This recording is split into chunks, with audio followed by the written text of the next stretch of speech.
ನಿನ್ನ ಶಿರದಲ್ಲಿ ಕರವಿಟ್ಟು ಗಿರಿಜಾದೇವಿಯ ಮಾಳ್ಪ ಗುರು ಬೇಕ ತಂಗಿ ಗುರು ಬೇಕ ಶರಣರ ಪಾದಕ್ಕ ಶಿರ ಹಚ್ಚಿ ಬಾಗೆಂದು ಮರೆತು ಸಾವಿರ ತಪ್ಪು ಕರೆದು ಬೋಧಿಸುವಂತ ಗುರು ಬೇಕ ತಂಗಿ ಗುರು ಬೇಕ ಪರದೇಶಿ ಮಗಳೆಂದು ಮರಗೂತ ಪರದೇಶಿ ಮಗಳೆಂದು ಮರಗೂತ ಪಿಡಿದು ಜೋಕೆಯ ಮಾಡಿ ಹರನಿಗರ್ಪಿಸುವಂತ ಗುರು ಬೇಕ ತಂಗಿ ಗುರು ಬೇಕ ನಿನ್ನ ಶಿರದಲ್ಲಿ ಕರವಿಟ್ಟು ಗಿರಿಜಾದೇವಿಯ ಮಾಳ್ಪ ಗುರು ಬೇಕ ತಂಗಿ ಗುರು ಬೇಕ. ಜೀವನದೊಳಗ ಯಾರು ಇಲ್ಲಂದ್ರೂ ಕೂಡ ನಡೀತದ, ಆದ್ರ ಒಬ್ಬ ಗುರು ಇರಬೇಕಂತ ಹೇಳ್ತಾರೆ.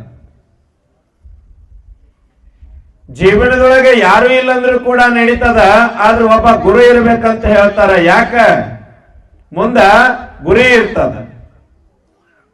ಆ ಗುರಿಯನ್ನ ಮುಟ್ಸ್ತಕ್ಕಂತ ಕೆಲಸ ಯಾರು ಮಾಡ್ತಾರಪ್ಪ ಅಂತಂದ್ರ, ಆ ಗುರಿ ನಾವು ಮುಟ್ಟಬೇಕಾಗಿತ್ತಂದ್ರ, ಒಂದು ದಡ ನಾವು ಸೇರ್ಬೇಕಾಗಿತ್ತಪ್ಪ ಅಂತಂದ್ರ ಗುರು ಬೇಕಂತ ಹೇಳ್ತಾರೆ. ಗುರು ಬೇಕಂತ ಹೇಳ್ತಾರೆ. ಯಾರು ಕತ್ತಲೆಯನ್ನ ಹೊಡೆದು ಓಡಿಸಿ ನಮ್ಮ ಜೀವನದಲ್ಲಿ ಒಂದಷ್ಟು ಬೆಳಕನ್ನ ಯಾರು ಕೊಡ್ತಾರಲ್ಲ, ಅವರಿಗೆ ನಿಜವಾಗಿರ್ತಕ್ಕಂಥ ಗುರು ಅಂತ ಕರೀತಾರೆ. ಗುರು ಅಂತಂದ್ರೆ ಸಾಮಾನ್ಯವಾಗಿರ್ತಕ್ಕಂಥವನಲ್ಲ, ಅದೊಂದು ಅಗಾಧವಾಗಿರ್ತಕ್ಕಂಥ ಶಕ್ತಿ. ಗುರು ಅಂತಂದ್ರೆ ಬೆಳಕು, ಮುಂದ ಗುರಿ ಇರ್ತದ. ಆ ಗುರಿಯನ್ನ ನಾವು ದಡ ಮುಟ್ಬೇಕಾಗಿತ್ತಪ್ಪ ಅಂತಂದ್ರ, ಆ ಗುರಿಯನ್ನು ನಾವು ಗೆಲ್ಲಬೇಕಾಗಿತ್ತಪ್ಪ ಅಂತಂದ್ರೆ ಕೇವಲ ನಮ್ಮಿಂದ ಸಾಧ್ಯ ಅಲ್ಲ. ಅದಕ್ಕ ಹಿಂದೊಬ್ಬ ಗುರು ಇರ್ಬೇಕಂತ ಹೇಳ್ತಾರೆ. ಹಿಂದೊಬ್ಬ ಗುರು ಇರ್ಬೇಕಂತ ಹೇಳ್ತಾರೆ. ನಿಮ್ಮಲ್ಲಿಯೂ ಕೂಡ ಈ ಕತ್ತಲೆ ಅಂತಕ್ಕಂಥದ್ದು ಅದ, ನನ್ನಲ್ಲಿಯೂ ಕೂಡ ಕತ್ತಲೆ ಅಂತಕ್ಕಂಥ ಅದ, ನಿಮ್ಮಲ್ಲಿಯೂ ಕೂಡ ಕತ್ತಲೆ ಅಂತಕ್ಕಂಥದ್ದು ಅದ. ಯಾವ ಕತ್ತಲೆ ಅಂತಂದ್ರೆ ಅಜ್ಞಾನ ಅಂತಕ್ಕಂಥ ಕತ್ತಲೆ ನನ್ನಲ್ಲಿಯೂ ಕೂಡ ಅದ, ನಿಮ್ಮಲ್ಲಿಯೂ ಕೂಡ ಅದ. ಆ ಅಜ್ಞಾನ ಅಂತಕ್ಕಂಥ ಕತ್ತಲೆಯನ್ನ ಹೋಗಿಸಿ ಆ ಜ್ಞಾನದ ಬೆಳಕನ್ನ ಯಾರು ನಮಗೂ ಕೊಡ್ತಾರಲ್ಲ, ಅವರು ನಿಜವಾಗಿರ್ತಕ್ಕಂಥ ಗುರುಗಳಂತ, ಅವರು ನಿಜವಾಗಿರ್ತಕ್ಕಂಥ ಗುರುಗಳಂತ ಅಂತ ಇರ್ತಾರಲ್ಲ. ಬುದ್ಧಿ ಇಲ್ಲ, ವಿವೇಕ ಇಲ್ಲ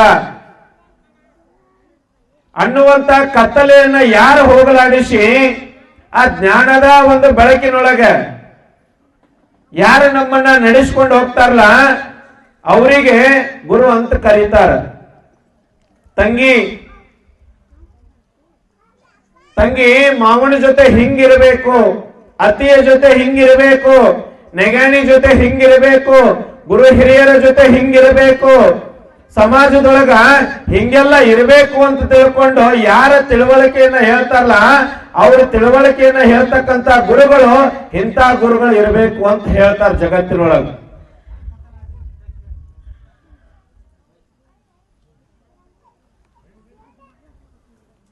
ತಿಳುವಳಿಕೆ, ಒಳ್ಳೆಯ ತಿಳುವಳಿಕೆಯನ್ನ ಹೇಳ್ತಕ್ಕಂಥ ಗುರುಗಳು ಇರಬೇಕಂತ ಹೇಳ್ತಾರೆ.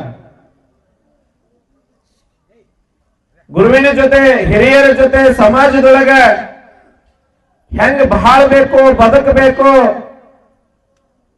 ಮನೆಯಲ್ಲಿ ಇರ್ತಕ್ಕಂಥ ಅತ್ತೆ ಮಾವ ನೆಗಣಿ ಇವ್ರ ಜೊತೆ ಹಿಂಗಿರಬೇಕು, ಈ ತರ ಮಾತಾಡಬೇಕು, ಸಮಾಜದೊಳಗೆ ಹಿಂಗ್ ಬದುಕಬೇಕು ಅಂತಕ್ಕಂಥ ತಿಳುವಳಿಕೆ ಹೇಳ್ತಕ್ಕಂಥ ಗುರುಗಳು ಇರ್ಬೇಕಂತ ಹೇಳ್ತಾರೆ. ಜೀವನದೊಳಗೆ ಇರ್ಬೇಕಂತ ಹೇಳ್ತಾರೆ. ಹೆಂಗ ಈ ಪ್ರಪಂಚದೊಳಗ ಅಕ್ಕ ಮಹಾದೇವಿ ಅಂತಕ್ಕಂಥವಳು, ಗಂಗಾಂಬಿಕೆ ಅಂತಕ್ಕಂಥವಳು, ನೀಲಾಂಬಿಕೆ ಅಂತಕ್ಕಂಥವಳು ಈ ಸಮಾಜದೊಳಗ ಈ ಪ್ರಪಂಚದೊಳಗ ಆದರ್ಶಳಾಗಿ ಬದುಕಿದಳು. ಘನತೆ ಗೌರವದ ಕೆಲಸಗಳನ್ನ ಮಾಡಿ ಒಳ್ಳೆ ಕಾರ್ಯಗಳನ್ನ ಮಾಡಿ ಹೆಂಗ ಈ ಸಮಾಜದೊಳಗ ಹೌದು ಹೌದಂತ ಅನಿಸ್ಕೊಂಡು ಹೋದ್ಲಲ್ಲ ಅಕ್ಕ ಮಹಾದೇವಿ, ಗಂಗಾಂಬಿಕೆ, ನೀಲಾಂಬಿಕೆ. ಹಂಗ ನಾವ್ ಈ ಸಮಾಜದೊಳಗೆ ಬದುಕಬೇಕಾಗಿತ್ತಪ್ಪ ಅಂತಂದ್ರ ನಮಗೂ ಒಬ್ಬ ಗುರು ಬೇಕು ಅಂತ ಹೇಳ್ತಾರೆ. ನಮಗೂ ಒಬ್ಬ ಗುರು ಬೇಕು ಅಂತ ಹೇಳ್ತಾರೆ. ಗುರು ಇಲ್ಲದ ಜೀವನ ಕತ್ತಲು. ಗುರು ಇಲ್ಲಪ್ಪ ಅಂತಂದ್ರೆ ನಮ್ಮ ಜೀವನ ಕತ್ತಲು ಅಂತ ಹೇಳ್ತಾರೆ. ಅದಕ್ಕೆ ಸರ್ವಜ್ಞ ಹೇಳ್ತಾನೆ, ಬಂಧುಗಳೆಂಬವರು ಬಂದುಂಡು ಹೋಗುವರು, ಬಂಧನವನ್ನ ಕಳೆಯುವವರೇ. ಬಂಧುಗಳೆಂಬವರು ಬಂದುಂಡು ಹೋಗುವವರು, ಬಂಧನಗಳನ್ನ ಕಳೆಯುವವರೇ. ಗುರುವಿಗಿಂತ ಬಂಧನಗಳು ಉಂಟೆ ಸರ್ವಜ್ಞ. ಏತಮ್ಮ ಒಂದಿಟ್ಟು ಹೋರಿ, ಹಿಂದೋರಿ.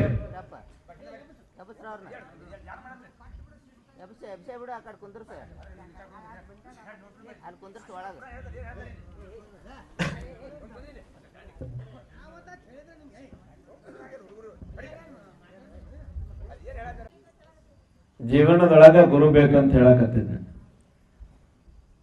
ನೀವು ಬಹಳ ಚಂದ ಲಕ್ಷ ಕೊಟ್ಟ ಮನ್ಯಾಗ ಧಾರಾವಾಹಿ ನೋಡಕತ್ತಿರ್ತೀರ, ಏನು ಬಹಳ ಇಂಟ್ರೆಸ್ಟ್ ಸೀನ್ ಇರ್ತದ.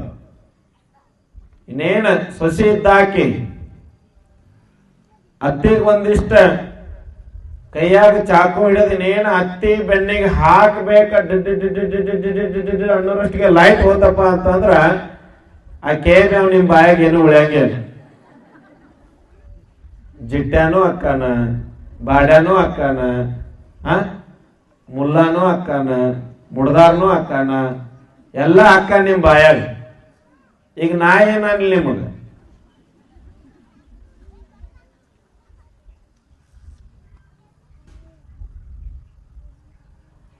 ಗಾಡಿ ಎಕ್ಸ್ಪ್ರೆಸ್ ಹೋಗುವಾಗ ಒಮ್ಮೆ ಸಡನ್ಲಿ ರೋಡ್ ಬ್ರೇಕ್ ಬಂತಪ್ಪ ಅಂತಂದ್ರೆ ಹಾರ್ತೀವಿಲ್ಲ, ಜಿಗಿತೀವಿಲ್ಲ. ಹಂಗ ಹೇಳಕತ್ತಾಗ ಒಂದಿಷ್ಟು ಏನಾದ್ರು ಬಾಯಿ ಮಾಡಿದ್ರಿ ಅಂದ್ರ ಸಪ್ಪಳ ಆತಂದ್ರ ಹುಡುಗರು ನಿಮ್ ಬಾಜುಕ ಇರ್ತಾರ, ಒಂದಿಷ್ಟು ಅವ್ರಿಗೆ ಹೇಳ್ಬೇಕು ಸುಮ್ ಕುಂದ್ರಿ ಅಂತ ತಿಳ್ಕೊಂಡು. ಗದ್ಲ ಆತಪ್ಪ ಅಂತಂದ್ರ ಹೇಳು ಲಕ್ಷ್ಯ ಅಲಕ್ಷ್ಯ ಆಗ್ಬಿಡ್ತದ, ಬೇರೆ ಕಡೆ ಹೋಗ್ತದ. ಹರ ಪೂಜೆ ಗುರು ಸೇವೆ ವರ ಪುಣ್ಯವಿಲ್ಲದೆ ದೊರೆತೆ ಸುಖ ಭೋಗ ದೊರಕುವುದುಂಟೆ ಆತ್ಮ. ಗುರು ಅಂತಕ್ಕಂಥವು ನಮ್ಮ ಜೀವನದೊಳಗ ಇಲ್ಲಪ್ಪ ಅಂತಂದ್ರೆ ನಮ್ಮ ಜೀವನ ಕತ್ತಲು ಅಂತ ಹೇಳ್ತಾರೆ, ನಶ್ವರ ಅಂತ ಹೇಳ್ತಾರೆ. ಈ ಪ್ರಪಂಚದೊಳಗ ಇದು ಎಂತ ಪ್ರಪಂಚ ತಂಗಿ? ಇದು ಭವಬಂಧನದ ಪ್ರಪಂಚ. ಹುಟ್ಟು ಸಾವು, ಹುಟ್ಟು ಸಾವು, ಇಲ್ಲೇ ಹುಟ್ಟೋದು ಇಲ್ಲೇ ಸಾಯೋದು, ಇಲ್ಲೇ ಹುಟ್ಟೋದು ಇಲ್ಲೇ ಸಾಯೋದು. ಈ ಹುಟ್ಟು ಸಾವು ಎಂಬ ಅಂತಕ್ಕಂಥ ಈ ಭವ ಪ್ರಪಂಚ, ಈ ಚಕ್ರದಿಂದ ಯಾರು ನಮ್ಮನ್ನ ಪಾರು ಮಾಡ್ತಾರಲ್ಲ ಅವನಿಗೆ ನಿಜವಾಗಿರ್ತಕ್ಕಂಥ ಗುರು ಅಂತ ಕರೀತಾರೆ. ಅವನಿಗೆ ನಿಜವಾಗಿರ್ತಕ್ಕಂಥ ಗುರು ಅಂತ ಕರೀತಾರೆ. ಒಬ್ಬ ಮಹಾತ್ಮ ಅವನಿಗೆ ಜೈಲ್ ನೋಡ್ಬೇಕಂತ ಆಸೆ ಆಗ್ತದ.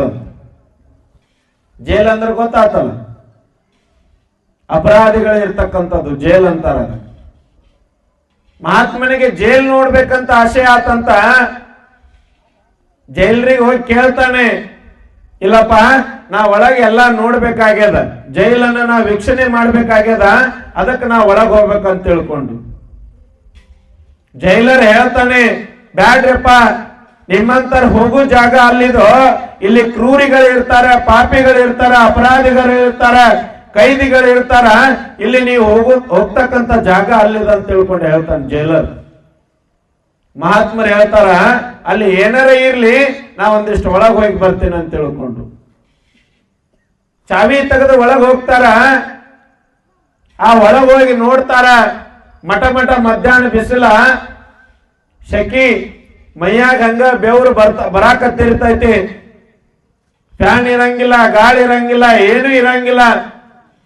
ಅವಾಗ ಹೋಗಿ ವಿಚಾರ ಮಾಡ್ತಾರ. ಏನ್ ವಿಚಾರ ಮಾಡ್ತಾರ ಅಂತಂದ್ರ, ನಾ ಮಠಕ್ಕೆ ಹೋದ್ಮೇಲೆ ಒಂದಿಷ್ಟು ತಂಪಾದ ಪಾನೀಯಗಳನ್ನ ಕಳಿಸ್ಕೊಡ್ಬೇಕಂತ ತಿಳ್ಕೊಂಡು, ಒಂದಿಷ್ಟು ತಂಪಾದ ಪಾನೀಯಗಳನ್ನ ನಾನು ಕಳಿಸ್ಕೊಡ್ಬೇಕಂತ ತಿಳ್ಕೊಂಡು ವಿಚಾರ ಮಾಡ್ತಾರ. ಮಠಕ್ಕೆ ಹೋಗ್ತಾರ. ಮಠಕ್ಕೆ ಹೋದಿಂದ ಒಂದಿಷ್ಟು ತಂಪಾದ ಪಾನೀಯಗಳನ್ನ ಕಳಿಸ್ಕೊಡ್ತಾರ. ಆ ಕೈದಿಗಳು ಕುಡಿತಾರ. ಕುಡಿದ ಮೇಲೆ ಒಂದಿಷ್ಟು ಆರಾಮ್ ಇರ್ತಾರ, ಒಂದಿಷ್ಟು ಆರಾಮ್ ಇರ್ತಾರ. ಮತ್ತೊಬ್ಬ ಮಹಾತ್ಮ ಹೋದಂತ ಮಳೆಗಾಲದೊಳಗೆ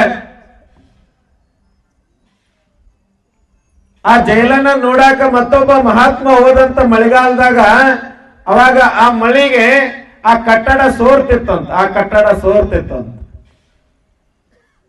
ಅದನ್ನ ನೋಡಿ ಅವ್ರು ವಿಚಾರ ಮಾಡ್ತಾರ, ಈ ಕಟ್ಟಡ ಏನು ಸೋರಾಕತ್ತದಲ್ಲ, ಎಲ್ಲಿ ತೂತು ಬಿದ್ದು ನೀರು ಬರಾಕತ್ತದಲ್ಲ, ಇದನ್ನೊಂದಿಷ್ಟು ರಿಪೇರಿ ಮಾಡಿಸಿದ್ರ ಆತಂತ ತಿಳ್ಕೊಂಡು ಮನೆಗೆ ಹೋಗಿ ಆ ಕೆಲಸ, ಮಠಕ್ಕೆ ಹೋಗಿ ಆ ಕೆಲಸ ಮಾಡೋರ್ನ ಕಳಿಸ್ಕೊಡ್ತಾರ. ಆ ಕಟ್ಟಡ ಎಲ್ಲಿ ಸೋರ್ತಿರ್ತಲ್ಲ ಅಲ್ಲಿ ಒಂದ್ ಸ್ವಲ್ಪ ಸಿಮೆಂಟ್ ಅದನ್ನು ಇದನ್ನು ಬಡದ ಸೋರದು ಬಂದ್ ಮಾಡಿಬಿಡ್ತಾರೆ. ಸೋರದು ಬಂದ್ ಮಾಡ್ತಾರ. ಅವಾಗ ಮತ್ತ ಕೈದಿಗಳು ಆರಾಮ ಇರ್ತಾರೆ. ಕೈದಿಗಳು ಆರಾಮ ಇರ್ತಾರೆ. ಮತ್ತೊಬ್ಬ ಮಹಾತ್ಮ ಹೋದ ಚಳಿಗಾಲದೊಳಗೆ, ಚಳಿ ಬಾಳ ಹತ್ತಿರ್ತದ, ಥಂಡಿ ಬಾಳ ಹತ್ತಿರ್ತದ. ಅವಾಗ ನೋಡ್ತಾನೆ ಒಳಗಿರ್ತಕ್ಕಂಥ ಎಲ್ಲ ಕೈದಿಗಳು ನಡಗಾಕತ್ತಿರ್ತಾರ. ಹೊತ್ಗಳು ಹಾಕಿರಂಗಿಲ್ಲ, ಸ್ವೆಟರ್ ಇರಂಗಿಲ್ಲ, ಒಂದು ರಗ್ ಇರಂಗಿಲ್ಲ, ಹಾಸ್ಗಳು ಹಾಕಿರಂಗಿಲ್ಲ, ಏನೂ ಇರಂಗಿಲ್ಲ. ಜೈಲ್ ಅಂದ್ರೆ ಗೊತ್ತಲ್ಲ ನಿಮಗೆ. ಒಮ್ಮೆ ಒಳಗ್ ಹೋದ್ರಪ್ಪ ಅಂತಂದ್ರೆ ಹೊಳ್ಳಿ ಬರಕ್ ಸಾಧ್ಯನ ಆಗುವುದಿಲ್ಲ. ಅದನ್ನೆಲ್ಲ ಒಬ್ಬ ಮೂರನೇ ಮಹಾತ್ಮ ನೋಡ್ತಾನ. ಚಳಿಗಾಲದೊಳಗೆ ಹೋಗಿರ್ತಕ್ಕಂಥವ ವಿಚಾರ ಮಾಡ್ತಾನ. ಮಠಕ್ಕೆ ಬಂದ ಮೇಲೆ ಅವ್ರಿಗೆ ಏನ್ ಬೇಕು, ಹಾಸಿಗೆ, ಹೊಚ್ಕೊಳಾಕ, ಹಸ್ಕೊಳಾಕ, ಸ್ವೆಟರ್, ಆ ಟೊಪ್ಪಿಗೆ ಎಲ್ಲಾ ಕೂಡ ಕೊಟ್ಟು ಕಳಿಸ್ತಾನ. ಅವನ್ನ ಹಾಕೊಂಡು ಕೈದಿಗಳು ಆರಾಮ್ ಇರ್ತಾರ. ಆರಾಮ್ ಇರ್ತಾರ. ಕಟ್ಟ ಕಡೆ ಒಬ್ಬ ಮಹಾತ್ಮ ಹೋಗ್ತಾನೆ. ಅವ ಹೋಗಿ ನೋಡ್ತಾನೆ, ಎಲ್ಲ ಅಲ್ಲಿ ಏನೂ ವ್ಯವಸ್ಥೆ ಇರೋದಿಲ್ಲ. ಸರಿಯಾಗಿರ್ತಕ್ಕಂಥ ಊಟದ ವ್ಯವಸ್ಥೆ ಇರೋದಿಲ್ಲ, ನೀರಿನ ವ್ಯವಸ್ಥೆ ಇರೋದಿಲ್ಲ, ಯಾವುದೂ ಕೂಡ ವ್ಯವಸ್ಥೆ ಇರುವುದಿಲ್ಲ. ಅವ ಹೇಳ್ತಾನೆ, ಏನ್ ಹೇಳ್ತಾನಪ್ಪ ಅಂತಂದ್ರ, ಆ ಜೈಲರ್ ಕಡೆ ಚಾವಿಯನ್ನ ಇಸ್ಕೊಂಡು ಒಳಗಿರ್ತಕ್ಕಂಥ ಎಲ್ಲ ಕೈದಿಗಳಿಗೆ ಹೇಳ್ತಾನೆ, ತಗೋರಿ ಈ ಚಾವಿ ತಗೋರಿ, ಈ ಚಾವಿ ತೆಗೆದು ನೀವು ಹೊರಗೆ ಹೋಗ್ರಿ ಅಂತ ತಿಳ್ಕೊಂಡು ಕಟ್ಟ ಕಡೆಯ ಮಹಾತ್ಮ ಹೇಳ್ತಾನಂತ. ಕಟ್ಟ ಕಡೆಯ ಮಹಾತ್ಮ ಹೇಳ್ತಾನಂತ. ಯಾಕ ಅಲ್ಲಿರ್ತಕ್ಕಂಥ ಎಲ್ಲ ಪರಿಸ್ಥಿತಿಗಳನ್ನ ನೋಡ್ತಾನ. ಇರೋದಕ್ಕೆ ವ್ಯವಸ್ಥೆ ಇರೋದಿಲ್ಲ, ಸರಿಯಾದ ಊಟದ ವ್ಯವಸ್ಥೆ ಇರೋದಿಲ್ಲ, ನೀರಿನ ವ್ಯವಸ್ಥೆ ಇರೋದಿಲ್ಲ, ಇರಾಕ ಏನು ಕೂಡ ವ್ಯವಸ್ಥೆನೇ ಇರೋದಿಲ್ಲ ಅಂತ ಇದನ್ನೆಲ್ಲ ನೋಡಿ ಅಂತಾನ. ಅವರು ಒಂದು ಕತ್ತಲದೊಳಗಿರ್ತಾರ. ಕತ್ತಲದೊಳಗಿರ್ತಾರ. ಅದನ್ನ ನೋಡಿ ಆ ಮಹಾತ್ಮ ಪುಣ್ಯಾತ್ಮ ಹೇಳ್ತಾನಂತೆ, ಈ ಚಾವಿ ತಗೋರಿ, ಚಾವಿ ತಗೊಂಡು ಹೋಗಿ ನೀವು ಹೊರಗೆ ಹೋಗಿ ಬದುಕ್ರಿ, ಸ್ವತಂತ್ರವಾಗಿ ಬದುಕ್ರಿ ಅಂತ ತಿಳ್ಕೊಂಡ ನಾಲ್ಕನೇ ಮಹಾತ್ಮ ಹೇಳ್ತಾನಂತ. ಇದ್ರಾಗ ನಿಜವಾಗಿರ್ತಕ್ಕಂಥ ಗುರು ಯಾರು? ಚಳಿಗಾಲದೊಳಗೆ ಹೋದವ್ರು, ಏನು ಬೇಸಿಗೆಗಾಲದೊಳಗೆ ಹೋದವ್ರು, ಏನು ಮಳೆಗಾಲದೊಳಗೆ ಹೋದವ್ರು, ಏನು ಕಟ್ಟ ಕಡೆ ಹೋದವ್ರು? ಯಾರು ಹೇಳ್ರಿ? ಏನು ಲಾಸ್ಟ್ನೇಗ್ ಹೋಗಿರ್ತಾನಲ್ಲ ಕಟ್ಟ ಕಡೆ ಮಹಾತ್ಮ, ಏನ್ ಹೋಗಿರ್ತಾನಲ್ಲ ಅವ ನಿಜವಾಗಿರ್ತಕ್ಕಂಥ ಗುರು. ಯಾಕಪ್ಪ ಅಂತಂದ್ರ ಒಂದನೇದವ್ರು ಹೋಗಿ ಏನ್ ಮಾಡ್ತಾರ, ತಂಪಾದ ಪಾನೀಯನ್ನ ಕೊಡ್ತಾರ. ಎರಡನೇದವ್ರು ಹೋಗಿ ಏನ್ ಮಾಡ್ತಾರ, ಆ ಕಟ್ಟಡವನ್ನ ಭದ್ರತೆಯನ್ನ ಮಾಡ್ತಾನ. ಮೂರನೇದವ್ರು ಹೋಗಿ ಏನ್ ಮಾಡ್ತಾರ, ಅವ್ರಿಗೆ ಬೇಕಾಗಿರ್ತಕ್ಕಂಥ ಹಾಸಿಗೆ, ಸ್ವೆಟರ್ ಅವನ್ನೆಲ್ಲ ಕೊಟ್ಟು ಬರ್ತಾರ. ಆದ್ರ ಕೊನೆಗೆ ಕಟ್ಟ ಕಡವಾಗಿ ಹೋಗಿರ್ತಕ್ಕಂಥವ್ರ ಮಹಾತ್ಮ ಏನ್ ಮಾಡ್ತಾನ, ಅವ್ರ ಕತ್ತಲಲ್ಲಿ ಇರ್ತಕ್ಕಂಥವ್ರನ್ನ ಕೈದಿಗಳನ್ನ ಹೋಗ್ರಿ ನೀವು ಸ್ವತಂತ್ರವಾಗಿ ಬದುಕ್ರಿ ಅಂತ ತಿಳ್ಕೊಂಡು ಹೊರಗೆ ಬಿಡ್ತಾನಲ್ಲ, ಅವನಿಗೆ ನಿಜವಾಗಿರ್ತಕ್ಕಂಥ ಗುರು ಅಂತ ಕರೀತಾರ. ಅವನಿಗೆ ನಿಜವಾಗಿರ್ತಕ್ಕಂಥ ಗುರು ಅಂತ ಕರೀತಾರ. ಹಿಂಗ ನಮ್ಮ ಜೀವನದವರೆಗೂ ಕೂಡ ಸ್ನೇಹಿತರು, ನೆಂಟರು, ಬಂಧುಗಳು ಎಲ್ಲರೂ ಇರ್ತಾರೆ. ಆದ್ರ ಅವರಿಂದ ನಮಗೆ ಶಾಶ್ವತ ಅಂತಕ್ಕಂಥದ್ದು ಇರೋದಿಲ್ಲ. ಕ್ಷಣಿಕ ಸುಖ ಅಂತಕ್ಕಂಥದ್ದು ಇರ್ತದ. ನಮ್ಗೆ ಶಾಶ್ವತ ಸುಖ ಸಿಗಬೇಕಾಗಿತ್ತಪ್ಪ ಅಂತಂದ್ರ ಗುರುವಿನಿಂದ ಮಾತ್ರ ಸಾಧ್ಯ ಅಂತ ಕರೀತಾರ. ಗುರುವಿನಿಂದ ಮಾತ್ರ ಸಾಧ್ಯ ಅಂತ ಕರೀತಾರ. ಅದಕ್ಕೆ ಸರ್ವಜ್ಞ ಹೇಳ್ತಾನ, ಬಂಧುಗಳೆಂಬವರು ಬಂದುಂಡು ಹೋಗುವರು, ಬಂಧನ ಕಳುಹಿವರಯ್ಯ, ಗುರುವಿಗಿಂತ ಬಂಧನ ಉಂಟೆ ಅಂತ ಸರ್ವಜ್ಞ ಹೇಳ್ತಾನೆ. ಗುರುವಿಗಿಂತ ಬಂಧನ ಉಂಟೆ ಅಂತ ಹೇಳ್ತಾರೆ. ಉರುವಿನ ಕೆಂಡದ ಮೇಲೆ ತೃಣವ ತಂದಿರಿಸಿದಡೆ ತೃಣವ ಕೆಂಡ ನುಂಗಿದಂತೆ. ಗುರು ಚರಣದ ಮೇಲೆ ತನು ಎಂಬ ತನುವ ತಂದಿರಿಸಿದರೆ ಆತನ ಸರ್ವಾಂಗವೆಲ್ಲ ಲಿಂಗ ಕಾರಣ ಅಖಂಡೇಶ್ವರ ಅಂತ ತಿಳ್ಕೊಂಡು ಹೇಳ್ತಾರೆ. ಉರಿ ಹತ್ತಿರ್ತದ, ದಗದಗ ಉರಿ ಹತ್ತಿರ್ತದ. ಆ ಉರಿ ಒಳಗ ಮತ್ತಷ್ಟು ಕಟ್ಟಿಗೆ ಒಗದ್ರೆ ಅದು ಕೂಡ ಸುಟ್ಟು ಹೋಗ್ಬಿಡ್ತದಲ್ಲ. ಹಂಗ ನಮ್ಮಲ್ಲಿಯೂ ಕೂಡ ಪಾಪ ಕರ್ಮಗಳು ಅಂತಕ್ಕಂಥವು ಅದಾವ. ಅವೆಲ್ಲವೂ ಕೂಡ ನಮ್ಮ ಪಾಪ ಕರ್ಮ ದೋಷ ನಮಗೂ ಕೂಡ ಒಂದಿಷ್ಟು ಬೆಳಕು ಅಂತಕ್ಕಂಥದ್ದು ಗೊತ್ತಾಗ್ಬೇಕಾಗಿತ್ತಪ್ಪ ಅಂತಂದ್ರೆ ಆ ಗುರುವಿನ ಪಾದಕ್ಕೆ ಹನಿ ಹಚ್ಚಿ ಮೊರೆ ಹೋದ್ರಪ್ಪ ಅಂತಂದ್ರ ನಿಮ್ಮ ಎಲ್ಲ ಪಾಪ ಕರ್ಮಗಳು ಕೂಡ ದೋಷಗಳು ಕೂಡ ಪರಿಹಾರ ಆಗ್ತಾವ ಅಂತ ಹೇಳ್ತಾರೆ. ಅದಕ್ಕೆ ಹೇಳ್ತಾರೆ, ಹರ ಪೂಜೆ ಗುರು ಸೇವೆ ವರ ಪುಣ್ಯವಿಲ್ಲದೆ ದೊರೆತೆ ಸುಖ ಭೋಗ ದೊರಕುವುದುಂಟೆ ಅಂತ ತಿಳ್ಕೊಂಡು ಹೇಳ್ತಾರೆ. ಜ್ಞಾನಿಗಳು ದೊರಕುವುದುಂಟೆ ಅಂತ ತಿಳ್ಕೊಂಡು ಹೇಳ್ತಾರೆ. ಆ ಗುರುವಿಗಿಂತ ಈ ಜಗತ್ತಿನೊಳಗ ಯಾರು ದೊಡ್ಡವರಿಲ್ಲ ಅಂತ ಹೇಳ್ತಾರೆ. ಅದಕ್ಕ ಆ ಗುರುವನ್ನ ನಾವು ಹುಡುಕಬೇಕು. ಆ ಗುರುವನ್ನ ನಾವು ನಿಷ್ಠೆ ಶ್ರದ್ಧೆ ಭಕ್ತಿಯಿಂದ ನಾವೆಲ್ಲ ಏನ್ ಮಾಡ್ಬೇಕಪ್ಪ ಅಂತಂದ್ರೆ ಗುರುವನ್ನ ಸೇವೆ ಮಾಡಿದಾಗ ಮಾತ್ರ ಅಜ್ಞಾನದಿಂದ ಜ್ಞಾನದ ಕಡೆ ಹೋಗಾಕ ಸಾಧ್ಯ ಅಂತ ತಿಳ್ಕೊಂಡು ಹೇಳ್ತಾರೆ. ಮೈಕ್ ಕೊಡ್ತಮ್ಮ, ಇಲ್ಲಿ ಬಾ, ಮುಂದ್ ಬಾ, ಅಲ್ಲೇ ನಿಂತೇಳು.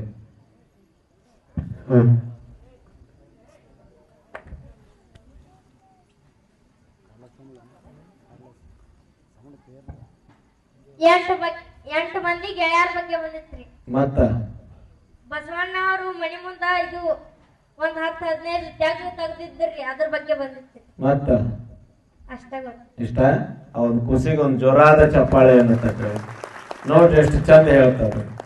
8 ಮಂದಿ ಗೆಳೆಯರ ಬಗ್ಗೆ ಬಸವಣ್ಣ ಮನಿ ಮುಂದ ಒಂದ್ 8-10 ತ್ಯಾಗ ತೆಗ್ದಿದ್ರಿ ಅಜ್ಜಾರ ಅಂತ ಹೇಳ್ತಾನೆ.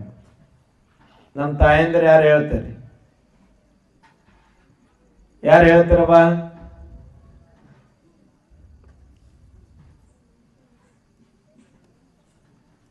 ಯಾರಿಲ್ಲ?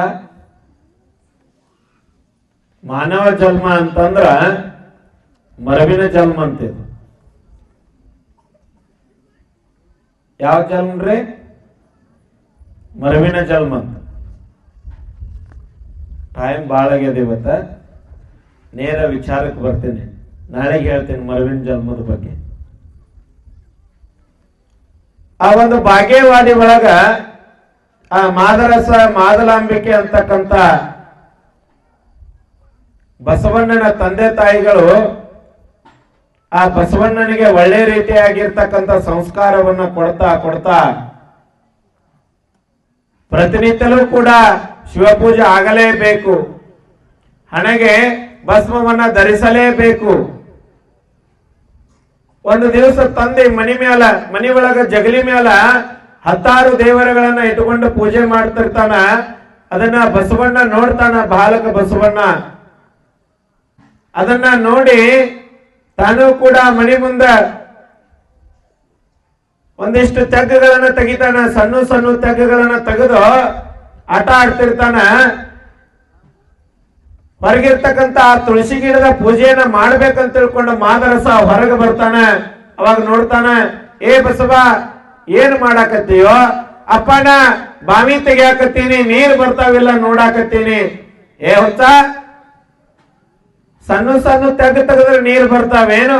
ಬಾವಿ ಆಕತ್ತೇನು? ಆಳವಾಗಿ ತೆಗ್ಗು ತೆಗೆದ್ರ ಅವಾಗ ನೀರಿನ ಜಲ ಅಂತಕ್ಕಂಥದ್ದು ನಮಗ ತಿಳಿತದ. ಏನ್ ಓದ್ತದೀವೋ ಬಸವ ಅಂತ ತಿಳ್ಕೊಂಡು ಅಂದಾಗ ಅವಾಗ ಅಪ್ಪ ಮಗ ಅಪ್ಪನಿಗೆ ಹೇಳ್ತಾನಂತ, ಯಪ್ಪ ಈಗ ಹೆಂಗ ನಾನು ಇಷ್ಟೆಲ್ಲ ತೆಗ್ಗುಗಳನ್ನ ತೆಗ್ದೀನಿ, ಈ ತೆಗ್ಗುಗಳನ್ನ ತೆಗೆದಾಗ ನನಗೆ ನೀರ್ ಸಿಗೋದಿಲ್ಲ, ಬಾವಿ ಅಂತಕ್ಕಂಥದ್ದು ಏನ್ ಹತ್ತೋದಿಲ್ಲಲ್ಲ, ಆಳವಾಗಿ ತೆಗೆದಾಗ ಮಾತ್ರ ನೀರು ಸಿಗುತ್ತದಲ್ಲ ನನಗ. ಹಂಗ ನೀನು ಕೂಡ ಒಂದೇ ಗುರುವನ್ನ ಒಬ್ಬನೇ ದೇವರನ್ನ ಪೂಜೆ ಮಾಡಿ ಭಕ್ತಿಯಿಂದ ಶ್ರದ್ಧೆಯಿಂದ ಮಾಡಿದ್ದೇ ಕರೆ ಆಗಿತ್ತಪ್ಪ ಅಂತಂದ್ರೆ ನೀನು ಕೂಡ ಆ ಪರಮಾತ್ಮನ ಸಾಕ್ಷಾತ್ಕಾರ ಆಗ್ತದ, ಆ ದೇವರ ದರ್ಶನ ಆಗ್ತದ. 10 ದೇವರುಗಳನ್ನ ಪೂಜೆ ಮಾಡೋದ್ರ ಮೂಲಕ ಒಬ್ಬ ದೇವರನ್ನ ಪೂಜಿಸು, ಒಬ್ಬ ಗುರುವನ್ನ ನಂಬು ಅಂತ ತಿಳ್ಕೊಂಡು ಆ ಸಣ್ಣವನಿದ್ದಾಗ ಬಸವಣ್ಣ ತನ್ನ ತಂದೆಗೆ ಹೇಳಿರ್ತಕ್ಕಂಥ ವಿಚಾರವನ್ನ ನಾವೆಲ್ಲ ನೋಡಿದ್ವಲ್ವ. ಬಸವಣ್ಣ ಬಸವಣ್ಣ ಅಂದ್ರೆ ಸಾಕು ಮನುಷ್ಯ ಎಲ್ಲ ಶಾಂತ ಆಗ್ತದ, ಮನಸ್ಸಿಗೆ ಒಂದಿಷ್ಟು ನೆಮ್ಮದಿ ಸಿಗ್ತದ. ಇವತ್ತು ಬಹಳ ಖುಷಿ ಅನಿಸ್ತು. ಮಧ್ಯಾಹ್ನದೊಳಗೆ ನಾ ಒಬ್ಬರ ಮನೆಗೆ ಪಾದ ಪೂಜೆಗೆ ಹೋಗಿದ್ದೆ. ಯಾಕೆ ಖುಷಿ ಅನಿಸ್ತಪ್ಪ ಅಂತಂದ್ರ ಕಲಬುರಗಿ ಒಳಗೆ ಬಸವಣ್ಣನ ಭಕ್ತರು ಹೆಂಗದಾರಪ್ಪ ಅಂತಂದ್ರ ಅವ್ರ ಮನೆಗೆ ಇಳಿದಿನೇನು ಮನಿ ಒಳಗೆ ಹೋಗ್ಬೇಕನ್ನೋರಷ್ಟಿಗೆನ ಅವ್ರ ಮನಿ ಬಾಕ್ಲ ನೋಡಿದ್ದೆ. ಬಾಕಲ ಒಳಗೆ ದೊಡ್ಡದಾಗಿರ್ತಕ್ಕಂಥ ಬಸವಣ್ಣನ ಮೂರ್ತಿ ಕೆಳಗ ಓಂ ಬಸವಲಿಂಗಾಯ ನಮ ಅಂತಕ್ಕಂಥ ಆ ಮಂತ್ರವನ್ನ ಬರೀತಿದ್ರು. ಅದನ್ನ ನೋಡಿ ಬಹಳ ಖುಷಿ ಆಯ್ತು ನನಗ. ಕಲಬುರಗಿ ಗ್ರಾಮದೊಳಗೆ ಬಸವಣ್ಣನ ಭಕ್ತರ ಹಿಂಗೋ ಅದಾರಲ್ಲ ಅಂತ ತಿಳ್ಕೊಂಡ ನೋಡಿ ಬಹಳ ಖುಷಿ ಆಯ್ತು ನನಗೆ, ಬಹಳ ಖುಷಿ ಆತವ. ಬಸವಣ್ಣ ಅಂತಂದ್ರೆ ಸಾಕು ಮನುಷ್ಯಗೆ ಒಂದಿಷ್ಟು ನೆಮ್ಮದಿ ಸಿಗ್ತದ, ಮನುಷ್ಯಗೆ ಒಂದಿಟ್ಟು ಆನಂದ ಆಗ್ತದ, ಆನಂದ ಆಗ್ತದ. ಬಿದಿಗೆ ಚಂದ್ರನಾಗಿ ಬಸವಣ್ಣ ಬೆಳೀತಾ ಇದ್ದಾನೆ.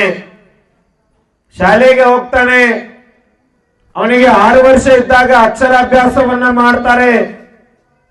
ಅಕ್ಷರ ಅಭ್ಯಾಸವನ್ನ ಮಾಡ್ತಕ್ಕಂತ ಸಂದರ್ಭ, ಶಾಲೆಗೆ ಹೋಗಿರುವಂತ ಸಂದರ್ಭ, ಆ ಗುರುಗಳು ಆ ಸಣ್ಣ ಸಣ್ಣ ಆ ಪುಟ್ಟ ಕೈಗಳನ್ನು ಹಿಡ್ಕೊಂಡು ಓಂ ಓಂ ಓಂ ಅಂತ ಬರೆಸ್ತಾ ಇರ್ತಾರೆ. ಬಸವಣ್ಣ ಕೇಳ್ತಾನೆ, ಅಲ್ರಿ ಗುರುಗಳೇ ಎಷ್ಟಂತ ಓಂ ಓಂ ಓಂ ಅಂತ ಬರೆಸ್ತಾ ಇದ್ದೀರಿ, ನಮ ಶಿವಾಯ ಅಂತ ತಿಳ್ಕೊಂಡು ಯಾವಾಗ ಬರೆಸ್ತೀರಿ, ಓಂ ನಮ ಶಿವಾಯ ಅಂತ ತಿಳ್ಕೊಂಡು ಯಾವಾಗ ಬರೆಸ್ತೀರಿ ಅಂತ ತಿಳ್ಕೊಂಡು ಬಸವಣ್ಣ ಕೇಳ್ತಾನಂತ. ಬರೇ 7-8 ವರ್ಷದ ಬಾಲಕ, ಎಷ್ಟಿತ್ತ ಅವನಲ್ಲಿ ತಿಳುವಳಿಕೆ ಅಂತಕ್ಕಂಥದ್ದು, ಆ ಜ್ಞಾನ ಅಂತಕ್ಕಂಥದ್ದು. ಆ ಬಸವಣ್ಣ ಒಂದು ದಿವಸ ಆ ಬಾಲಕ ಮನಿ ಒಳಗ ಮಲ್ಕೊಂಡಿರ್ತಕ್ಕಂಥ ಸಂದರ್ಭ, ನಸ್ಕುನ ಜಾವ. ಕೇಳ್ರಿವ ತಂಗಿ, ಓಡಾಡಬೇಡ್ರಿ, ಬಹಳ ಲಕ್ಷ್ಯ ಕೊಟ್ಟು ಕೇಳ್ರಿ. ಬಸವಣ್ಣನ ಜೀವನದೊಳಗ ಈ ಒಂದು ಸಂದರ್ಭ ತಿರುವು ಬಂದಿರತಕ್ಕಂತ ಪ್ರಸಂಗ ಇದು. ಬ್ರಾಹ್ಮಣ ಕುಲದಲ್ಲಿ ಹುಟ್ಟಿದರೂ ಕೂಡ ವೀರಶೈವ ಲಿಂಗವಂತ ಧರ್ಮವನ್ನ ಹೇಗೆ ಪ್ರವೇಶ ಮಾಡಿದ ಅಂತಕ್ಕಂಥ ಸಂದರ್ಭ ಇದು. ಬಹಳ ಲಕ್ಷ್ಯ ಕೊಟ್ಟು ಕೇಳ್ರಿ. ನಸ್ಕಿನ ಜಾವ, ಇನ್ನ ಸೂರ್ಯ ಉದಯ ಆಗಿರುವುದಿಲ್ಲ.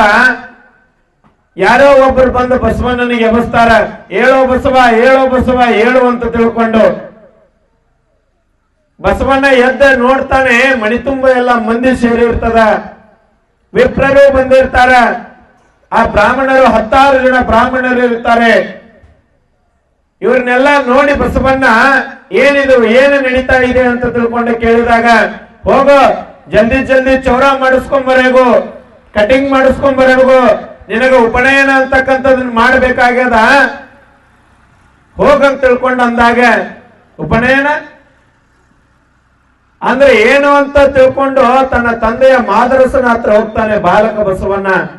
ಅಪ್ಪ ಏನಿದು ಉಪನಯನ ಅನ್ನಕತ್ತಾರ, ಮುಂಜಿ ಮಾಡಿಸ್ಕೊ ಅನ್ನಕತ್ತಾರ, ಕ್ಷೌರ್ಯ ಮಾಡಿಸ್ಕೊ ಅನ್ನಕತ್ತಾರ, ಮನೆ ತುಂಬೆಲ್ಲ ತಳಿರು ತೋರಣಗಳನ್ನ ಕಟ್ಟೀರಿ, ಹಬ್ಬದ ವಾತಾವರಣ ಅದ, ಅಷ್ಟೆಲ್ಲ ವಿಪ್ರರು ಬಂದಾರ, ಅಷ್ಟೆಲ್ಲ ಜನರ ಮನೆ ಮುಂದೆಲ್ಲ ಸೇರ್ಯಾರಲ್ಲ, ಏನಪ್ಪ ಇದು ಅಂತ ತಿಳ್ಕೊಂಡು ಕೇಳಿದಾಗ ಮಾದರಸ ಆ ಬಸವಣ್ಣನಿಗೆ ಹೇಳ್ತಾನೆ,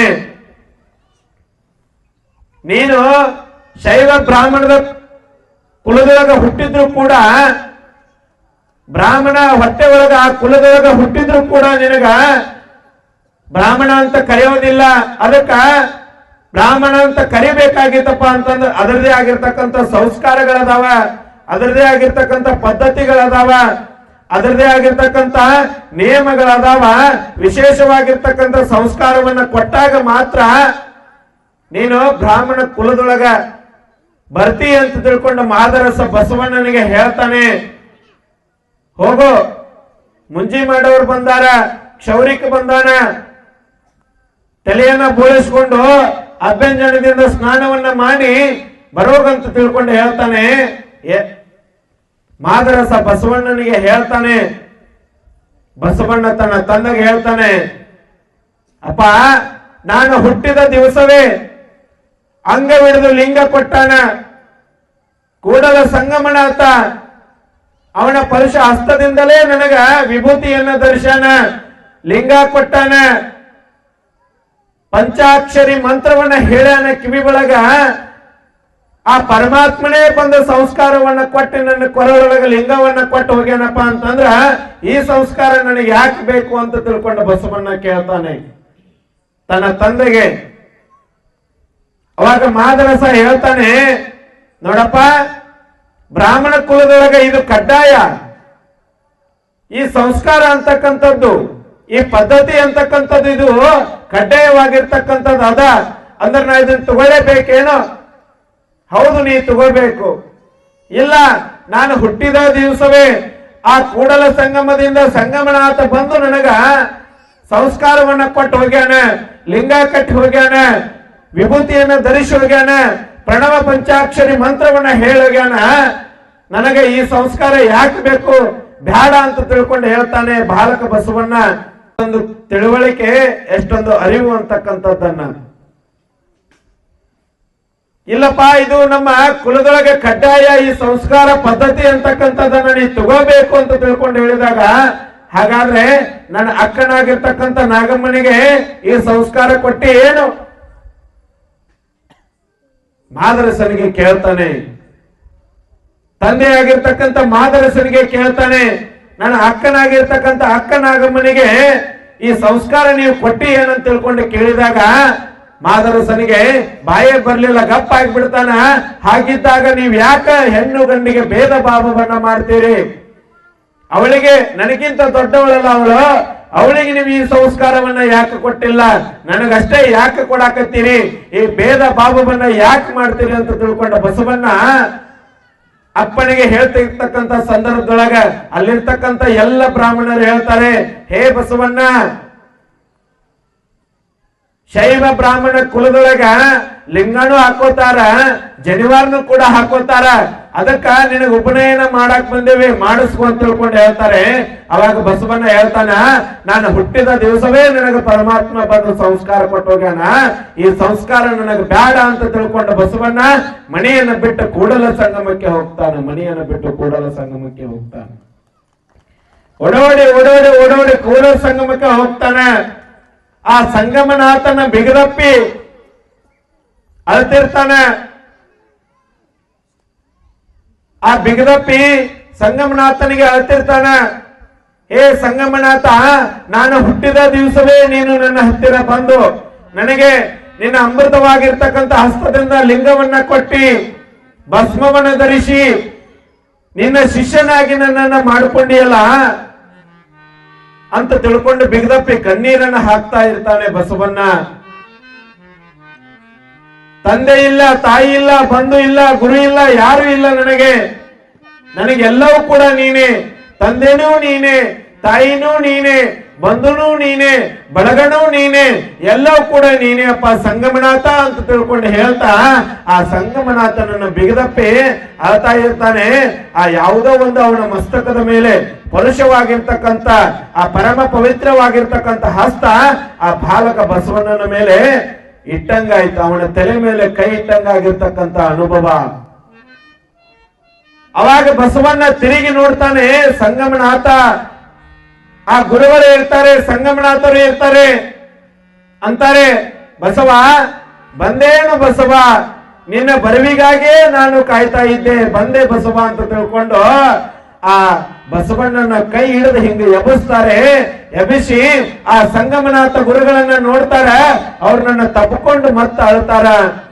ತಂದೆ ನೀನು, ತಾಯಿ ನೀನು, ಬಂಧು ನೀನು, ಬಳಗ ನೀನು, ನೀನಿಲ್ಲದೆ ಮತ್ತಾರಿಲ್ಲವಯ್ಯ, ಕೂಡಲ ಸಂಗಮ ದೇವ, ಹಾಲಲ್ಲದ್ದು ನೀರಲ್ಲದ್ದು, ನನಗೆಲ್ಲವೂ ಕೂಡ ನೀನೇ ಸಂಗಮನಾಥ. ನಾನು ಹುಟ್ಟಿದ ಕ್ಷಣದಿಂದಲೂ ಕೂಡ ಇವತ್ತಿನವರೆಗೂ ಕೂಡ ನೀ ಹಾಕಿ ಕೊಟ್ಟಿರ್ತಕ್ಕಂಥ ಸಂಸ್ಕಾರ ಅಂತಕ್ಕಂಥದ್ದನ್ನ ನಾ ಬಿಟ್ಟಿಲ್ಲ. ಅವಾಗ ಸಂಗಮನಾಥ ಗುರುಗಳು ಹೇಳ್ತಾರೆ ಬಸವಣ್ಣನಿಗೆ, ಏ ಹುತ್ತ ಬಸವಣ್ಣ, ನಿನಗೆ ಯಾರು ಕೈ ಬಿಟ್ರು ಕೂಡ ನಾ ಕೈ ಬಿಡೋದಿಲ್ಲಪ್ಪ. ನಿನಗ ಯಾರು ಕೈ ಬಿಟ್ರು ಕೂಡ ನಾ ಕೈ ಬಿಡೋದಿಲ್ಲ. ಇಲ್ಲೇ ಸಂಗಮದೊಳಗೆ ಇರು, ಈ ಗುರುಕುಲದೊಳಗೆ ಇರು. ಈ ಗುರುಕುಲದೊಳಗಿದ್ದು ವಿದ್ಯಾಭ್ಯಾಸವನ್ನ ಮಾಡಿ ಆಚಾರ ವಿಚಾರ ನಡತೆ ನಡವಳಿಕೆ ಎಲ್ಲವನ್ನು ಕಲಿ. ನನಗೆ ಇದಿರ್ತಕ್ಕಂಥ ಎಲ್ಲ ಆ ಒಂದು ವಿದ್ಯೆಯನ್ನ ನಿನಗ ಧಾರೆಯನ್ನ ಎರಿತೀನಿ ಅಂತ ತಿಳ್ಕೊಂಡು ಆ ಸಂಗಮನಾಥರು ಆ ಬಸವಣ್ಣನಿಗೆ ಎಲ್ಲ ವಿದ್ಯೆಯನ್ನ ಧಾರೆಯನ್ನ ಇರ್ತಿರ್ತಾರೆ, ಎಲ್ಲ ವಿದ್ಯೆಯನ್ನ ಧಾರೆ ಇರುತ್ತಿರ್ತಾರೆ. ಬೆಳೆದ ಬೆಳೆದ ಬಸವಣ್ಣ ಯೌವನಕ್ಕೆ ಬಂದ, ಮದುವೆ ಒಂದು ವಯಸ್ಸಿಗೆ ಬಂದ. ಅಲ್ಲಿರ್ತಕ್ಕಂಥ ಎಲ್ಲ ಕೂಡಲ ಸಂಗಮದೊಳಗ ಇರುವಂತ ಗುರುಗಳ ಸೇವೆಯನ್ನ ಮಾಡ್ತಾ ಬಂದವರಿಗೆ ಬರ್ರಪ್ಪ ಗದಿಗೆ ದರ್ಶನ ಮಾಡ್ರಿ, ಪ್ರಸಾದ ಮಾಡ್ರಿ, ನಯ ವಿನಯದಿಂದ ಎಲ್ಲರನ್ನೂ ಕೂಡ ಅಪ್ಪಿಕೊಳ್ತಕ್ಕಂಥ ಭಾವ ಬಸವಣ್ಣಂದು, ಅಪ್ಪಿಕೊಳ್ತಕ್ಕಂಥ ಭಾವ ಬಸವಣ್ಣಂದು. ಸಣ್ಣವನಿದ್ದಾಗ 7-8 ವರ್ಷದವನಿದ್ದಾಗ ಆ ಕೂಡಲ ಸಂಗಮಕ್ಕೆ ಹೋಗಿರ್ತಾನೆ. ಅವನಿಗೆ 20 ವಯಸ್ಸಾಗಿರ್ತದ. ಅಲ್ಲಿ ಬಂದಿರ್ತಕ್ಕಂಥ ಎಲ್ಲ ಭಕ್ತರ ಜೊತೆ ಎಲ್ಲರನ್ನು ಕೂಡ ಅಪ್ಕೊಳ್ತಕ್ಕಂಥ ಭಾವ, ಬಂದವರಿಗೆ ಬರ್ರಿ, ಕುಂದರ್ರಿ, ಪ್ರಸಾದ ಮಾಡ್ರಿ, ದರ್ಶನ ತಗೋರಿ ಅಂತ ತಿಳ್ಕೊಂಡು ಬಹಳ ಅನ್ಯೋನ್ಯವಾಗಿ ಆ ಬಸವಣ್ಣ ಕೂಡಲ ಸಂಗಮದೊಳಗ ಸಂಗಮನಾಥರು ಎಲ್ಲ ವಿದ್ಯೆಯನ್ನು ಕೂಡ ಬಸವಣ್ಣ ಬಾಲಕನಿಗೆ ದಾರಿಯನ್ನ ಎರಿತಾಳೆ. ಅತ್ತ ಮಂಗಳ ವೇಳೆ ಬಿಜ್ಜಳ ಮಹಾರಾಜ, ಆ ಬಿಜ್ಜಳ ಮಹಾರಾಜನ ಆಸ್ಥಾನದೊಳಗ ಬಲದೇವ ಅರಸ ಪ್ರಧಾನಮಂತ್ರಿಯಾಗಿ ಕಾಯಕವನ್ನ ಮಾಡ್ತಿರ್ತಾನೆ. ಬಲದೇವ ಅರಸ ಆ ಬಿಜ್ಜಳನ ಆಸ್ಥಾನದೊಳಗ. ಅವರ ಮನೆಯ ದೇವರು ಕೂಡಲ ಸಂಗಮನಾಥ. ಆ ಬಲದೇವ ಅರಸನ ಊರು ಇಂಗಳೇಶ್ವರ. ಒಂದಿಷ್ಟು ಕೂಡಲ ಸಂಗಮಕ್ಕೆ ಹೋಗಿ ಸಂಗಮನಾಥನ ದರ್ಶನ ತಗೊಂಡು ಬರೋಣ ಅಂತ ತಿಳ್ಕೊಂಡು ಒಂದು ದಿನ ಕೂಡಲ ಸಂಗಮಕ್ಕೆ ಬರ್ತಾನೆ. ಅವಾಗ ಬಸವಣ್ಣ ಎಲ್ಲರಿಗೂ ಕೂಡ ಬರ್ರಿ, ಶರಣಾರ್ಥಿ, ಶರಣಾರ್ಥಿ, ದರ್ಶನ ಮಾಡ್ರಿ, ದಾಸೋಹ ಮಾಡ್ರಿ, ಎಲ್ಲರನ್ನು ಕೂಡ ಆ ಬಸವಣ್ಣ ಅಲ್ಲಿ ಮಾಡ್ತಿರ್ತಕ್ಕಂಥ ಎಲ್ಲ ಕಾಯಕ ಕೆಲಸವನ್ನ ನೋಡಿ ಅವನ ಒಂದು ಆಚಾರ ವಿಚಾರವನ್ನ ಎಲ್ಲವನ್ನ ನೋಡ್ತಾನ ಬಲದೇವ ಅರಸ. ಎಲ್ಲವನ್ನ ನೋಡ್ತಾನೆ. ನೋಡಿ ಆ ಬಸವಣ್ಣ ಈ ವ್ಯಕ್ತಿ ಯಾರಿರಬಹುದು, ಇವನ ಊರು ಯಾವುದು, ಇವನ ಹೆಸರು ಯಾವುದು ಅಂತ ತಿಳ್ಕೊಂಡು ಅಲ್ಲಿರ್ತಕ್ಕಂಥ ಒಬ್ಬ ವ್ಯಕ್ತಿಯನ್ನ ಕೇಳ್ತಾನೆ ಬಲದೇವ ಅರಸ. ಈ ಒಬ್ಬ ಓರ್ವ ಯುವಕ ಏನ್ ಇವನ ಹೆಸರು ಅಂತ ತಿಳ್ಕೊಂಡು ಕೇಳಿದಾಗ ಆತನ ಹೆಸರು ಬಸವಣ್ಣ. ಆತನ ಊರು ಬಾಗೇವಾಡಿ. ಆತನ ತಂದೆ ತಾಯಿ ಮಾದರಸ ಮಾದನಾಂಬಿಕೆ. ಸಣ್ಣ ವಯಸ್ಸಿನಲ್ಲೇ ಮನೆಯನ್ನ ತೊರೆದು ಕೂಡಲ ಸಂಗಮಕ್ಕೆ ಬಂದಾನ. ಆ ಸಂಗಮನಾಥನ ಸೇವೆಯನ್ನ ಮಾಡ್ತಾ, ಆ ಗುರುವಿನ ಸೇವೆಯನ್ನ ಮಾಡ್ತಾ ಇಲ್ಲೇ ಉಳಿದಾನ ಅಂತ ತಿಳ್ಕೊಂಡು ಹೇಳ್ತಾರ. ಅವಾಗ ಬಲದೇವ ಅರಸನಿಗೆ ಗೊತ್ತಾಯ್ತು, ಓ ಇವ ನನ್ನ ತಂಗಿ ಆಗಿರ್ತಕ್ಕಂಥ ಮಾದಲಾಂಬಿಕೆಯ ಮಗ, ನನ್ನ ಅಳಿಯ ಅಂತ ತಿಳ್ಕೊಂಡು ಬಲದೇವ ಅರಸನಿಗೆ ಅಳಿಯ ಮಾದಲಾಂಬಿಕೆ, ನನ್ನ ತಂಗಿ ಆಗಿರ್ತಕ್ಕಂಥ ಮಾದಲಾಂಬಿಕೆಯ ಮಗ ಬಸವಣ್ಣ ಇವನೇ ಏನು ಅಂತ ತಿಳ್ಕೊಂಡು ಆತನಿಗೆ ಒಬ್ಬರು ಮಗಳಿರ್ತಾಳ ಗಂಗಾಂಬಿಕೆ ಅಂತ ತಿಳ್ಕೊಂಡು ಅವಳನ್ನ ಕೊಟ್ಟು ಇವನಿಗೆ ಮದುವೆ ಮಾಡಿದ್ರ ಬಹಳ ಚಂದ ಇರ್ತದ ಅಂತ ತಿಳ್ಕೊಂಡು ಆ ಬಲದೇವ ಅರಸ ತನ್ನ ಊರಾಗಿರ್ತಕ್ಕಂಥ ಇಂಗಳೇಶ್ವರಕ್ಕೆ ಬರ್ತಾನೆ. ಇಂಗಳೇಶ್ವರಕ್ಕೆ ಬಂದ ಮೇಲೆ ಬಾಗೇವಾಡಿಗೆ ಬರ್ತಾನೆ. ಬಾಗೇವಾಡಿಗೆ ಬಂದು ಆ ಮಾದರಸ ಮಾದನಾಂಬಿಕೆಯನ್ನ ಭೇಟಿಯಾಗಿ ಅವರ ಯೋಗಕ್ಷೇಮವನ್ನ ಎಲ್ಲ ವಿಚಾರಿಸ್ತಾನೆ ಬಲದೇವ ಅರಸ. ವಿಚಾರಿಸಿದ ಮೇಲೆ ತಂಗಿನ ಕೇಳ್ತಾನ ಮಾದನಾಂಬಿಕೆಗೆ, ತಂಗಿ, ನಾವು ಬಸವಣ್ಣ ಮತ್ತು ನನ್ನ ಮಗಳು ಸಣ್ಣವನಿದ್ದಾಗ ಒಂದು ಮಾತು ನಾವೆಲ್ಲ ಹೇಳಿದ್ವಿ.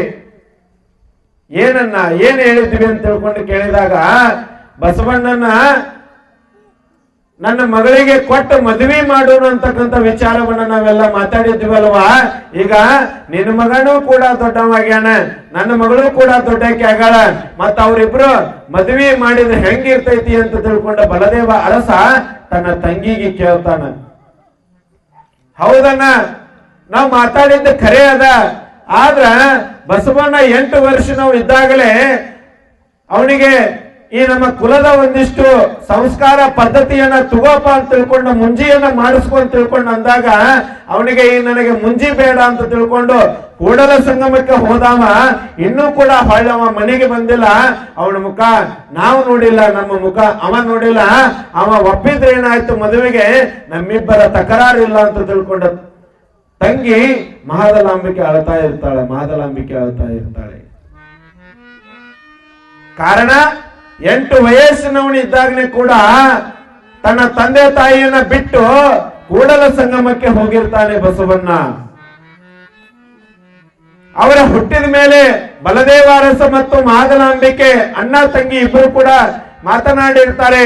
ಮುಂದೆ ಇವರು ಬೆಳೆದು ದೊಡ್ಡವರಾದ ಮೇಲೆ ಇವರಿಬ್ಬರ ಮದುವೆಯನ್ನ ಮಾಡೋಣ ಅಂತ ತಿಳ್ಕೊಂಡು ಆ ಬಲದೇವ ಅರಸನಿಗೆ ನನ್ನ ಅಳಿಯ ಕೂಡಲ ಸಂಗಮದೊಳಗ ಅದಾನ, ಇವ ಯಾರು ಎಂತ ಅಂತ ವಿಚಾರ ಮಾಡಿದಾಗ ನನ್ನ ತಂಗಿಯ ಮಗ ಅನ್ನೋದು ಗೊತ್ತಾದ್ಮೇಲೆ ತಂಗಿ ಕಡೆ ಬಂದು ಕೇಳ್ತಕ್ಕಿರ್ತಕ್ಕಂತ ಸಂದರ್ಭ. ತಂಗಿ ಹೇಳ್ತಾಳೆ, ಹೌದನ್ನ ನಾವೆಲ್ಲ ಮಾತಾಡಿದ್ದೀವಿ ಕರೆ, ಆದ್ರೆ ಮುಂಜಿಯನ್ನ ಮಾಡಿಸ್ಕೊಂತಂದ್ರೆ ಮುಂಜಿನೂ ಬೇಡ ಅಂತ ತಿಳ್ಕೊಂಡು ಕೂಡಲ ಸಂಗಮಕ್ಕೆ ಹೋಗ್ಯಾನ. ಇನ್ನ ಅವ ಮದುವೆಗೆ ಒಪ್ತಾನೋ ಇಲ್ಲೋ ಅಂತ ತಿಳ್ಕೊಂಡು ನಮಗೇನು ಗೊತ್ತು. ಅವ ಒಪ್ಪಿದಪ್ಪ ಅಂತಂದ್ರೆ ನಂದು ಮತ್ತು ಅವ್ರದ್ದು ಕೂಡ ಯಾವುದೇ ರೀತಿಯಾಗಿರ್ತಕ್ಕಂಥ ಅಭ್ಯಂತರ ಇಲ್ಲ ಅಂತ ತಿಳ್ಕೊಂಡು ತಂಗಿ ಹೇಳ್ತಾಳೆ ಬಲದೇವ ಅರಸನಿಗೆ ತಂಗಿ ಹೇಳ್ತಾಳೆ. ಹೀಗಿರ್ತಕ್ಕಂಥ ಸಂದರ್ಭ ಮತ್ತೆ ಯಾರ ಮಾತ ಅವ ಕೇಳ್ತಾನ ಅಂತ ತಿಳ್ಕೊಂಡು ಬಲದೇವ ಅರಸ ವಿಚಾರವನ್ನ ಮಾಡ್ತಾನೆ. ಮಾದಲಾಂಬಿಕೆನೂ ಕೂಡ ವಿಚಾರ ಮಾಡ್ತಾಳೆ, ಮಾದರಸನೂ ಕೂಡ ವಿಚಾರ ಮಾಡ್ತಾನೆ. ಅವ ಯಾರ ಮಾತ ಕೇಳಬಹುದು, ಮದುವೆಯನ್ನ ಮಾಡೋದಕ್ಕೆ ಒಪ್ಕೋತಾನೋ ಇಲ್ಲೋ. ಹಾಗೆ 8 ವರ್ಷ ಇದ್ದಾಗಲೇ ಕೂಡ ಈ ಶೈವ ಬ್ರಾಹ್ಮಣದ ಆ ಒಂದು ಪದ್ಧತಿಯನ್ನ, ಆ ಒಂದು ಉಪನಯನವನ್ನ ಮುಂಜೆಯನ್ನ ಮಾಡಿಸ್ಕೊ ಅಂತಂದ್ರೆ ಹಾಗೆ ಹೋಗಿರ್ತಕ್ಕಂಥ ಬಸವಣ್ಣ ಹೀಗೆ ನಮ್ಮ ಮಾತು ಕೇಳ್ತಾನೇನು ಮಾದಲಾಂಬಿಕೆ ಮಾದರಸನಿಗೆ ಹೇಳ್ತಾ ಇರ್ತಾಳೆ. ನೋಡ್ರಿ, ಆ ಒಂದು ಸಣ್ಣ ವಯಸ್ಸಿನೊಳಗ ಬಸವಣ್ಣನಿಗೆ ತಿಳುವಳಿಕೆ ಅಂತಕ್ಕಂಥದ್ದು, ಆ ಒಂದು ಅರಿವೆ ಅಂತಕ್ಕಂಥದ್ದು ಆ ಬಸವನಿಗೆ ಹೇಗಿತ್ತು. ನಾನು ಹುಟ್ಟಿದ ದಿವಸವೇ ಆ ಸಂಗಮನಾಥ ಬಂದು ನನಗೆ ಅವನ ಅಮೃತ ಹಸ್ತದಿಂದ ಭಸ್ಮವನ್ನು ಧರಿಸಿ ಲಿಂಗವನ್ನ ಕೊಟ್ಟು ಹೋಗ್ಯಾನ ಅಂತಂದ್ರೆ ನನಗ್ಯಾಕೆ ಉಳಿದಿರ್ತಕ್ಕಂಥ ಸಂಸ್ಕಾರ, ನನ್ನ ಅಕ್ಕ ನಾಗಮ್ಮನಿಗೆ ಇರ್ತಕ್ಕಂಥ ಈ ಸಂಸ್ಕಾರ ನನಗೂ ಬೇಡ ಅಂತಕ್ಕಂಥ ತಿಳುವಳಿಕೆ, ಆ ಜ್ಞಾನ ಪರಮಾತ್ಮ ಅವನಿಗೆ ಹೆಂಗೆ ಕೊಟ್ಟಿರಬಹುದು. ಅವ ಹುಟ್ಟಿದ ದಿವಸವೇ ಆ ಸಂಗಮನಾಥ ಹೇಳಿರ್ತಾನಲ್ಲ, ಇವನಿಂದ ಲೋಕ ಕಲ್ಯಾಣವಾಗ್ತದ, ಇವನಿಂದ ಸಮಾಜ ಉದ್ಧಾರ ಆಗ್ತದ, ಇವನು ಸಾಮಾನ್ಯವಾಗಿರ್ತಕ್ಕಂಥವನ ಆಗೋದಿಲ್ಲ, ಇವನೊಬ್ಬ ಜಗದ್ಗುರು ವಿಶ್ವಗುರು ಜಗಜ್ಯೋತಿ ಬಸವಣ್ಣ ಆಗ್ತಾನೆ ಅಂತ ತಿಳ್ಕೊಂಡು ಏನ ಆವತ್ತಿನ ಗುರು ಆ ಸಂಗಮನಾಥ ಅವನಿಗೆ ಆಶೀರ್ವಾದವನ್ನ ಮಾಡಿ ಹೋಗಿರ್ತಾನಲ್ಲ, ಅದೇ ಇವತ್ತ ಆ ಸಂಗಮನಾಥನ ಬಳಿ ಒಳಗ ಬಸವಣ್ಣ ಸೇವೆಯಲ್ಲೇ ತೊಡಗಿರ್ತಾನ. ಕಾರಣ ಒಬ್ಬ ಗುರುವನ್ನ ಹುಡ್ಕೊಂಡು ಹೋಗಿರ್ತಾನೆ. ಜೀವನದೊಳಗ ಗುರು ಬೇಕಲ್ಲ, ಹಂಗ ಆ ಗುರುವನ್ನ ಹುಡ್ಕೊಂಡು ಹೋಗಿರ್ತಕ್ಕಂಥ ಸಂದರ್ಭ ಬಸವಣ್ಣ.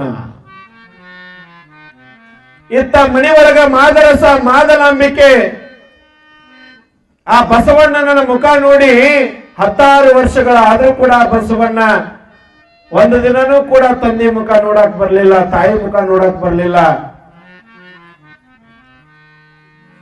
ಯಾತಕ? ಒಂದೇ ಒಂದು ಕಾರಣ, ಮುಂಜಿ ಅಂತಕ್ಕಂಥದ್ದು ಉಪನಯನ ಅಂತಕ್ಕಂಥದ್ದನ್ನ ಮಾಡ್ಕೋಬೇಕಪ್ಪ.